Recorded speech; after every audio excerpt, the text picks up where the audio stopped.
Each Man Kills by Victoria Glad. Now that it's all over, it seems like a bad dream. But when I look at Maria's picture on my desk, I realize it couldn't have been a dream. Actually, it was only 6 months ago that I sat at this same desk looking at her picture, wondering what could have happened to her. It had been 6 weeks since there had been any word from her, and she had promised to write as soon as she arrived in Europe. Considering that my future rested in her small hands, I had every right to be apprehensive.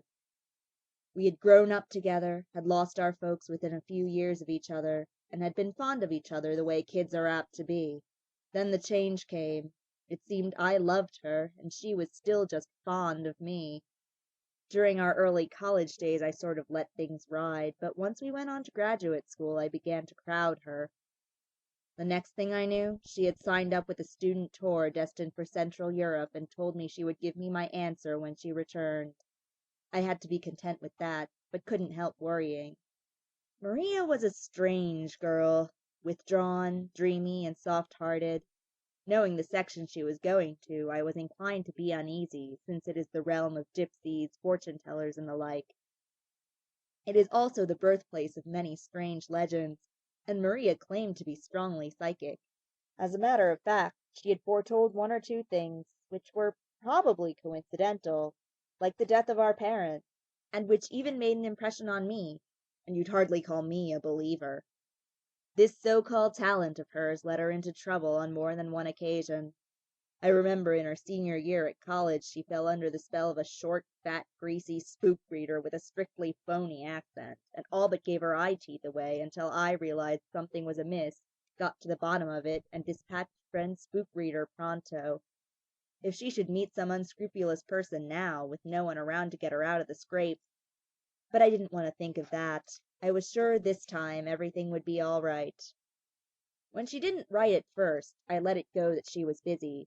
Finally, 6 weeks' silent treatment aroused my curiosity. It also aroused my nasty temper, and the next thing I knew I was on a plane bound for the continent. Within 2 hours after landing, I found her at a little inn in Transylvania, a quaint little place that looked as though it were made of gingerbread, and was surrounded by the huge, craggy Transylvania mountain range.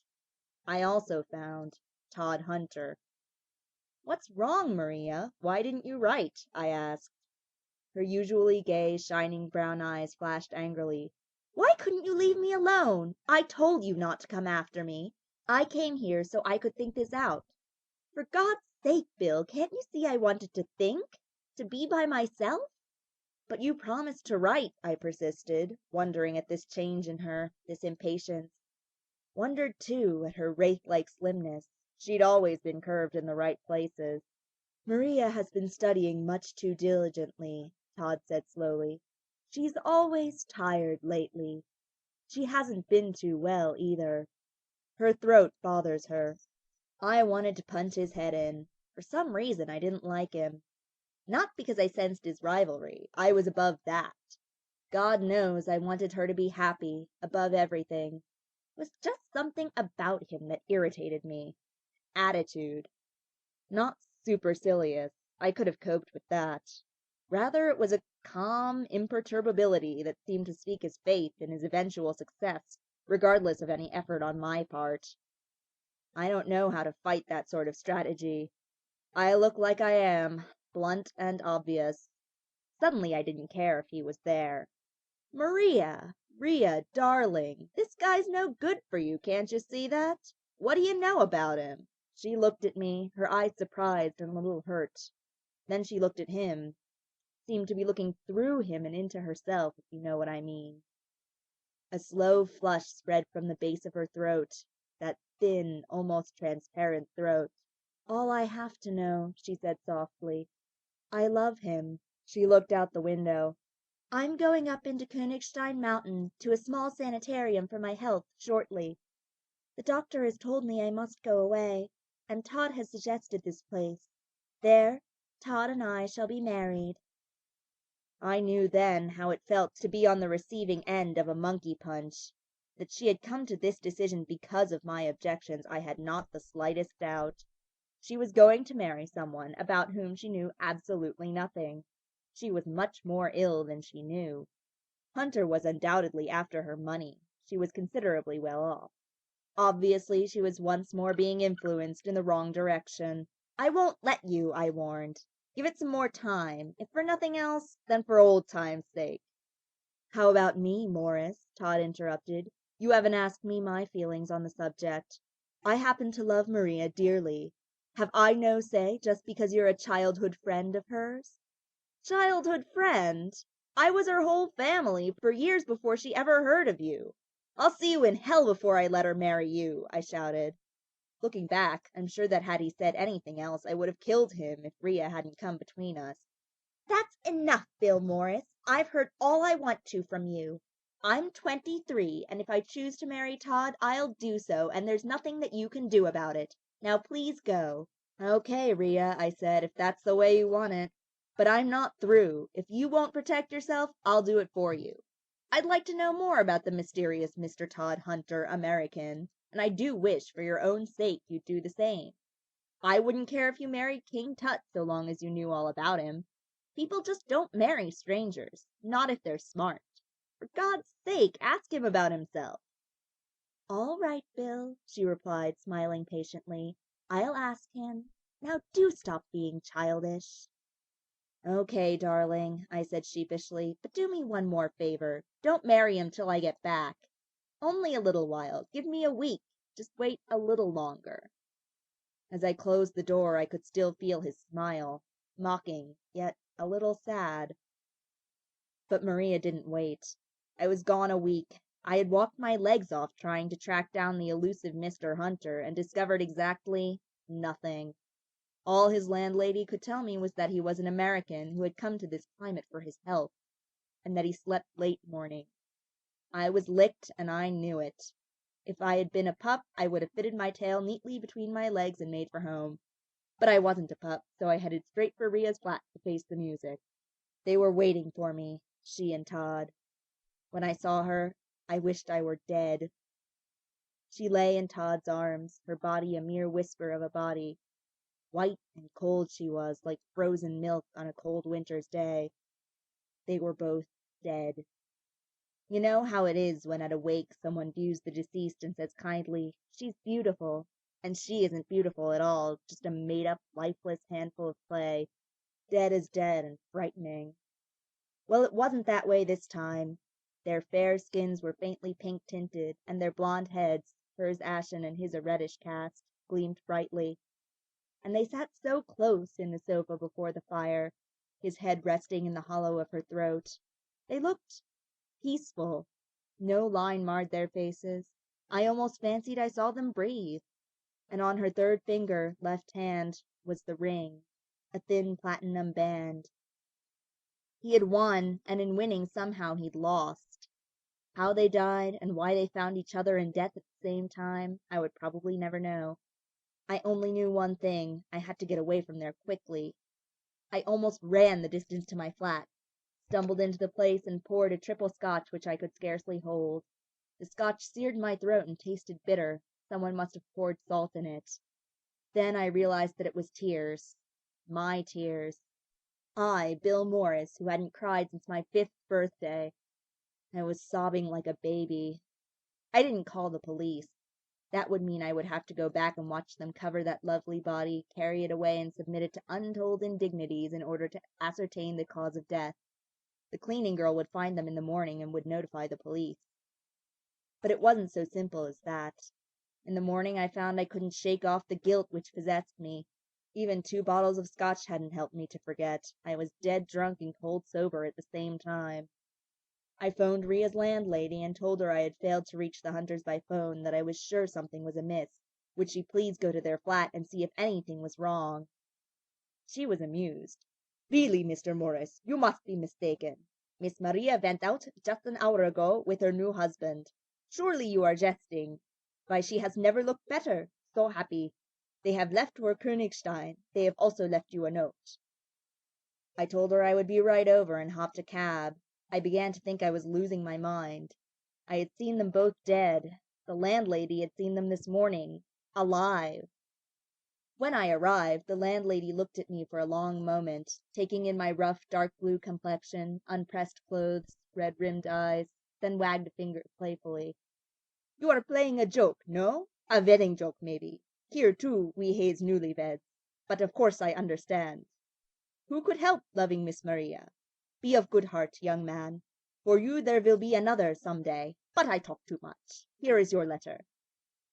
I went where I would be undisturbed, to the reading room of the library on the same street as my flat, to the musty, oblong, dimly lit room whose threshold sunshine and fresh air dared not cross.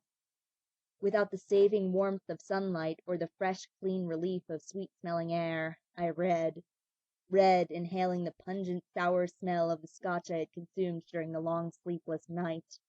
Read, and then doubted I had read at all. But the blue ink on the white paper forced me to acknowledge its actuality. It had been written by Hunter in a neat scholar's script. "Dear Morris," it began. "Why should I not have wanted Maria? You did. Others doubtless did. Why then should she not be mine? There are many things worse than being married to me. She might have married a man who beat her. With her I have known the two happiest days of my life. I want no more than that. I have no right to ask for more. Have we, any of us, a right to endless bliss on this earth? Hardly. You thought of her welfare above all. For that I owe you some explanation. You must be patient, you must believe, and in the end you must do as I ask. You must! You wanted to know about me, of my life before Maria. Before Maria? It seems strange to think about it. There is no life without Maria. Still, there was a time when for me she didn't exist. I have been constantly going forward to the day when I would meet her.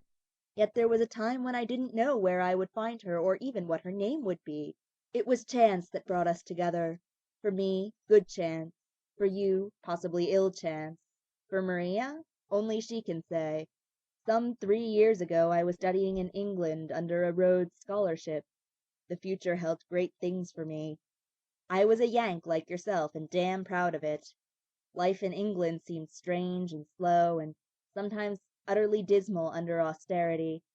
Then little by little I slipped into their slower ways, growing to love the people for their spunk, and finally coming to feel I was one of them, so to speak. I have said everything slowed down. I was wrong. Studying intensified for me.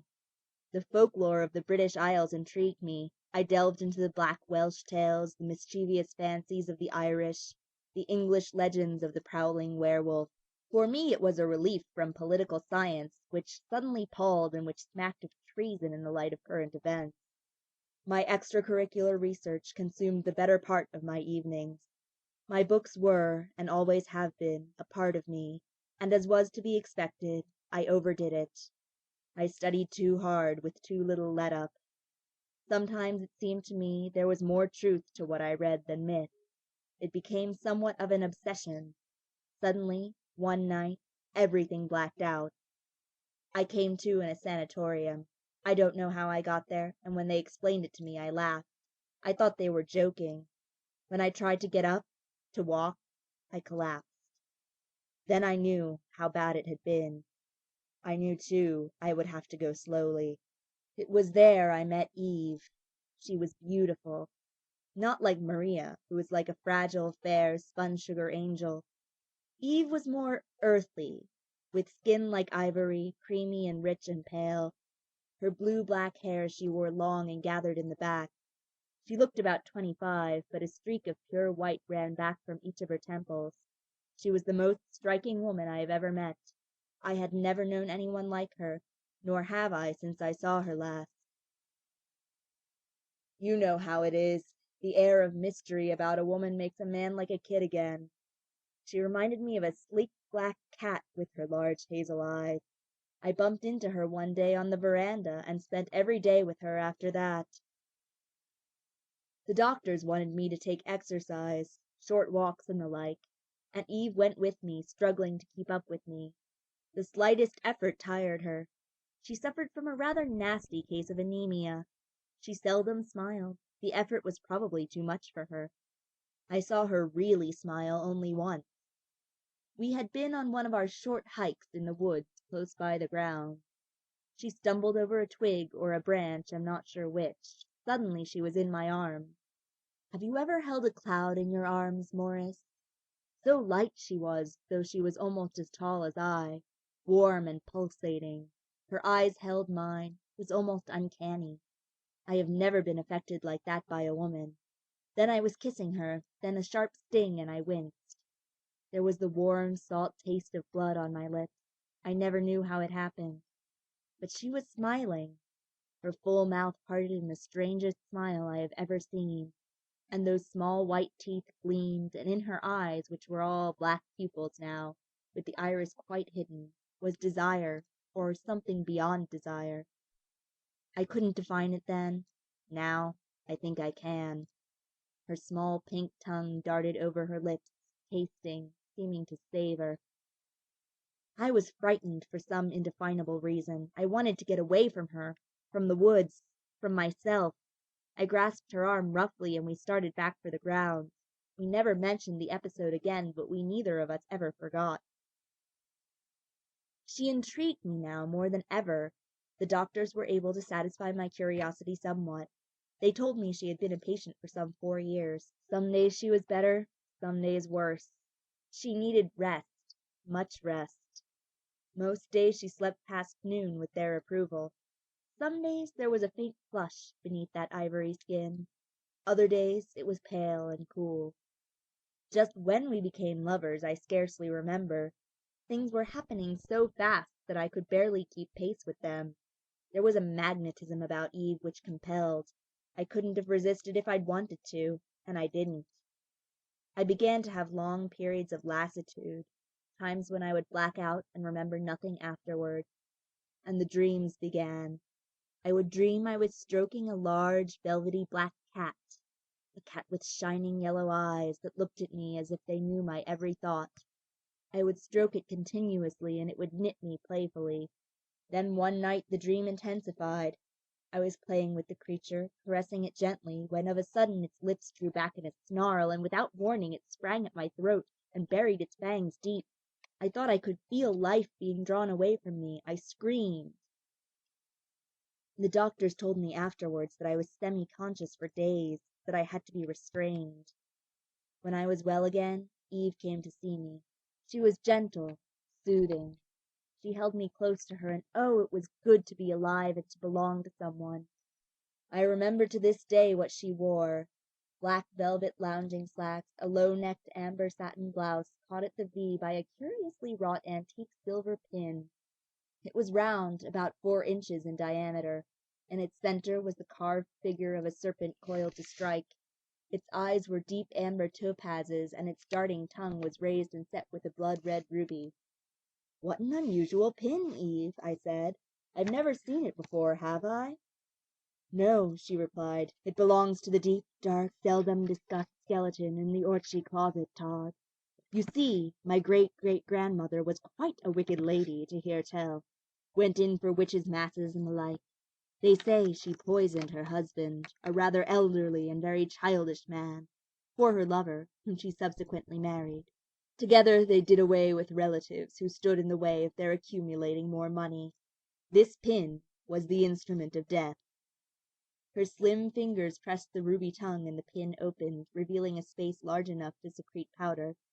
"It's like those employed by the infamous Borgias, as you can see," she continued, shrugging. "Perhaps it was fate, then, that her devoted new husband tired of her once her fortune was assured him, took a young mistress for himself, and disposed of the unfortunate wife, using her own pin to perpetrate her murder. She was excommunicated by her church, too, which must have made it most unpleasant for her, poor old dear." The slim shoulders straightened. "But let's not discuss such unpleasant things, my dear.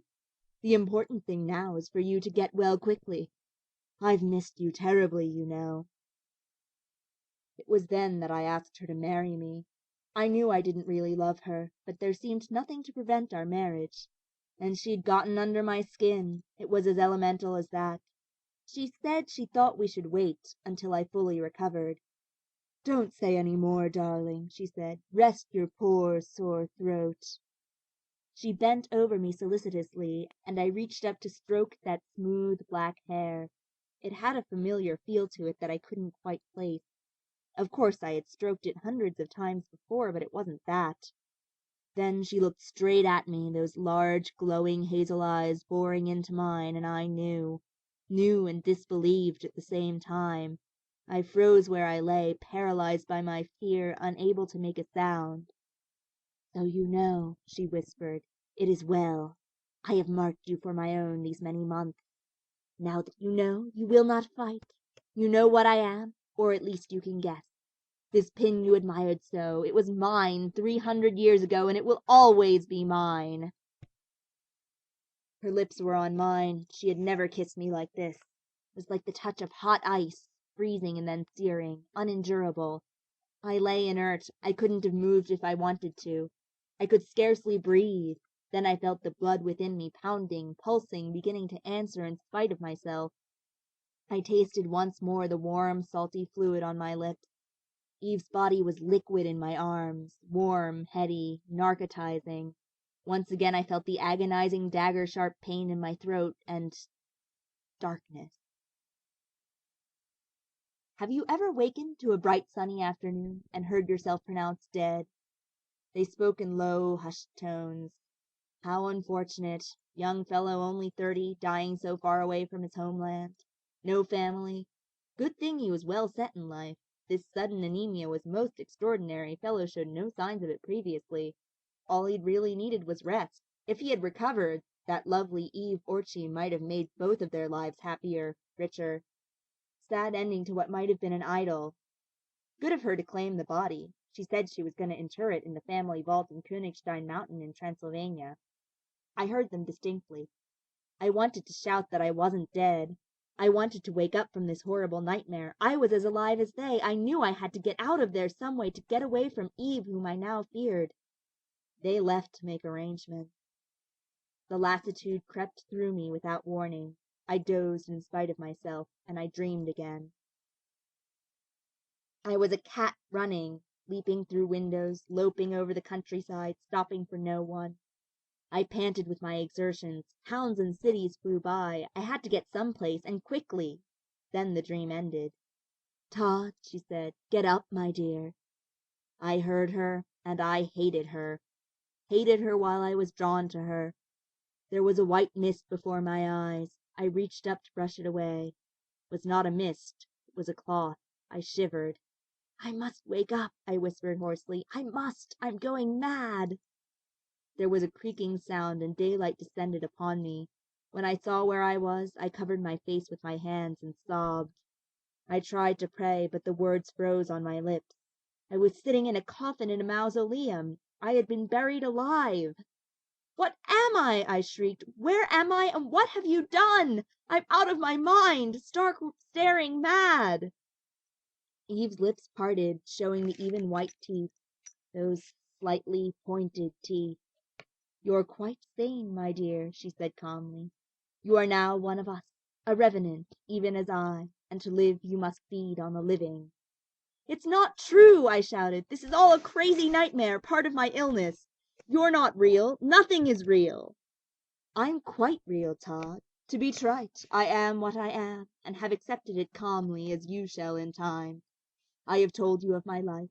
You have been a student of legends. Legends are often, more often than you think, reality.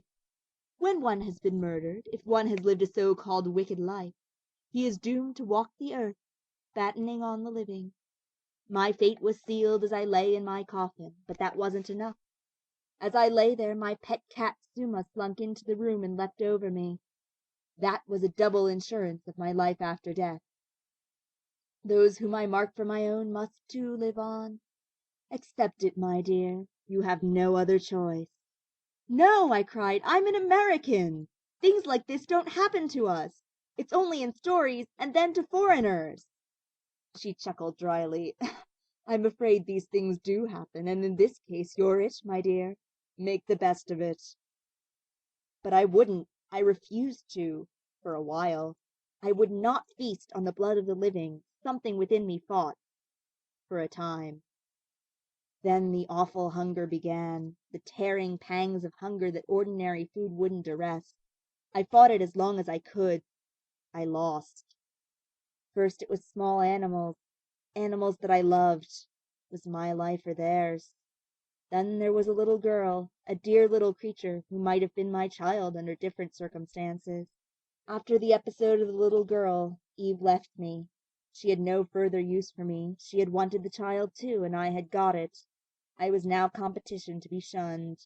I was alone once again, alone and thoroughly miserable. I couldn't understand myself, my motives, so how could I expect someone else to understand? I only knew what I was, nor could I rationalize on why I had become this way. I could only presume it had happened to others equally as innocent as myself of wrongdoing. In the daytime, when I was like others, I reproached myself. Goodness knows I loathed myself and what I had to do in order to live. I wished I might really die, for I was tired, so frightfully tired and sick of it all. But I knew of no way to accomplish this, so I had to bear it all, fasting until my voracious, disgusting appetites got the better of me. I decided there must be some information on my kind, particularly in this area where vampire legends are rife, so I took to haunting reading rooms. It was there I met Maria. She told me, after we knew each other better, that she was doing graduate work in regional superstitions, and had decided that her thesis would treat of the history of vampirism. She found it terribly amusing, but at the same time frightening, didn't I? I fear I saw nothing laughable about it, but I held my peace. Why, I could have done a thesis for her that would have driven some mild-mannered prof completely out of his mind. I kept my knowledge to myself, though. I didn't want to scare Maria. She was like a flash of sunshine in a darkened room. She made each day worth living. For the first time, the hunger pangs ceased for 1 week, then 2. I was certain I was cured. Perhaps, I thought, the whole thing was just a dream, and I am finally awake. I felt then I had the right to tell her of my love. She looked infinitely sad. She wasn't certain, she said. She knew she was awfully fond of me, but she was confused. She had just come away from the States, trying to make up her mind about someone dear whom she didn't want to hurt, and she wanted a breather. I said I would wait up to and through eternity if she wished. Things went along peacefully then. We would walk for hours together, walk in complete silence and understanding. My strength seemed to be returning more day by day. We went far afield in search of material for her thesis. She would track down the most minute speck of hearsay to get authenticity. One day in our wanderings I thoughtlessly let myself be led too near my resting place. One of the locals mentioned a place of horror nearby, and Maria wanted to investigate. I had no choice. We poked amid the still fustiness of the deserted mausoleum I knew so well. She thought it odd that the door was unlocked. I said yes, wasn't it? Then she saw the box, that gleaming copper box which Eve had so thoughtfully provided. She stroked it gently, commenting on its beauty, and before I could prevent it or divert her attention she had lifted the heavy lid, exposing the disarranged shroud, the remains of 1 or 2 hapless small creatures, the horrible, blood-stained satin lining. She screamed and dropped the lid, somehow pinching her finger. She hopped on one foot, as one usually does to fight down sudden pain. Then she was clinging to me, thoroughly frightened. "What does it mean, Todd?" I quieted her with the usual platitudes. Then I was kissing that poor red little finger. Without warning to myself or her, I nipped it affectionately. A warm glow spread through me. There was a taste more delightful than fine old brandy or vintage wine.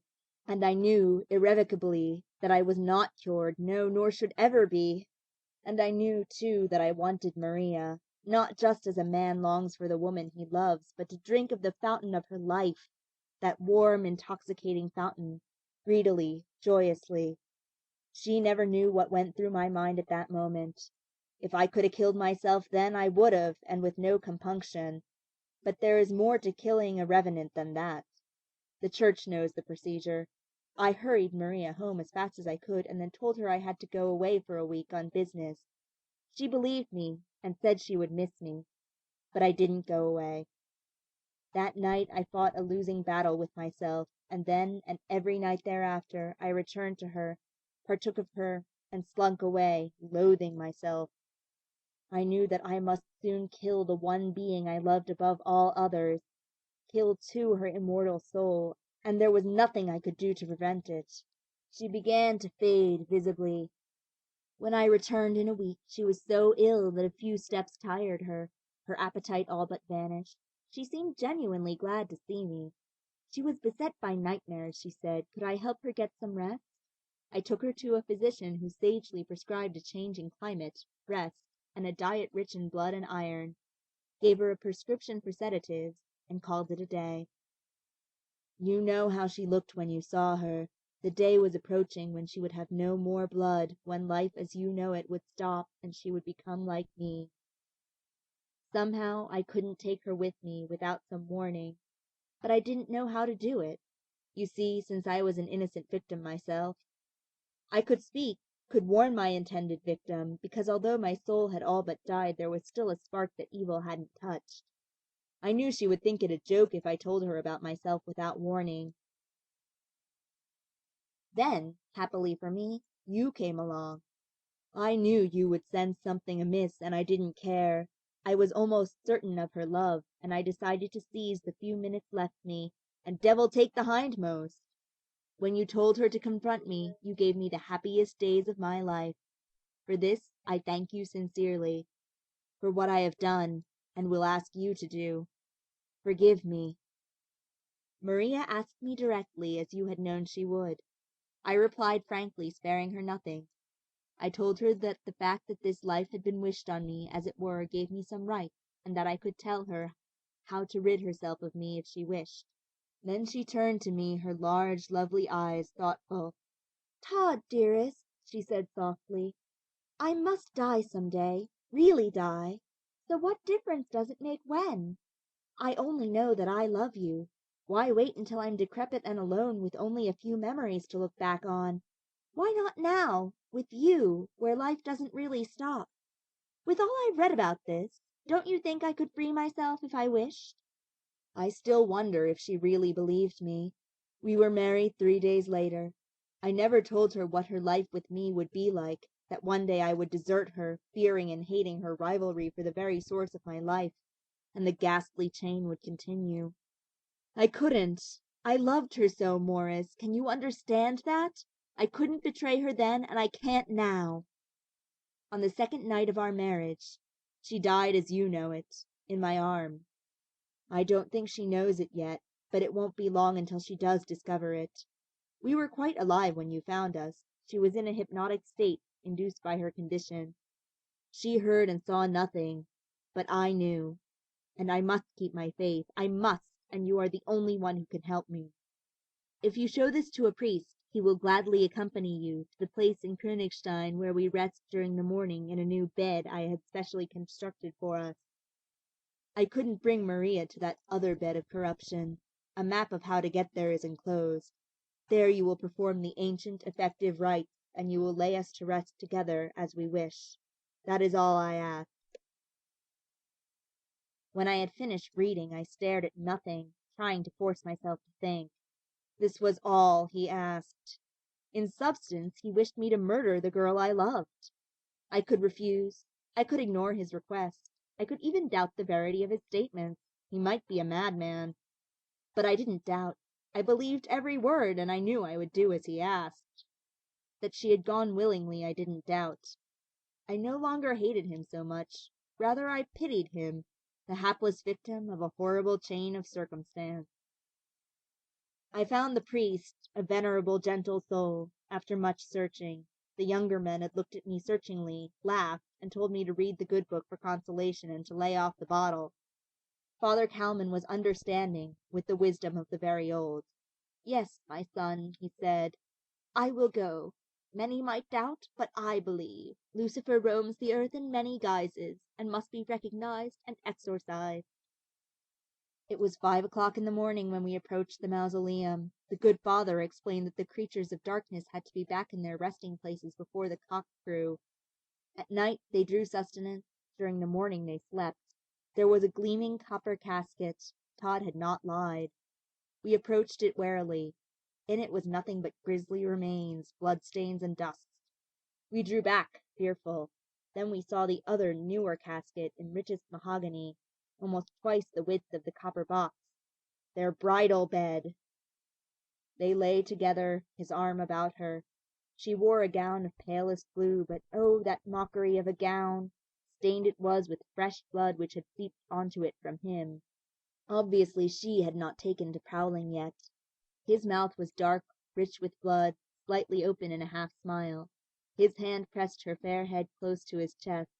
She lay trustingly within the circle of his arm like a small child. The priest crossed himself. The bodies twitched lightly. "You know what you must do," Father Kalman whispered. I nodded, the pit of my stomach churning madly. I couldn't do it. Not Maria the lovely. But I knew I would. I had to. She must not wake again to see that blood-stained gown or to wonder at her husband's gory lips. She should know rest, eternal rest.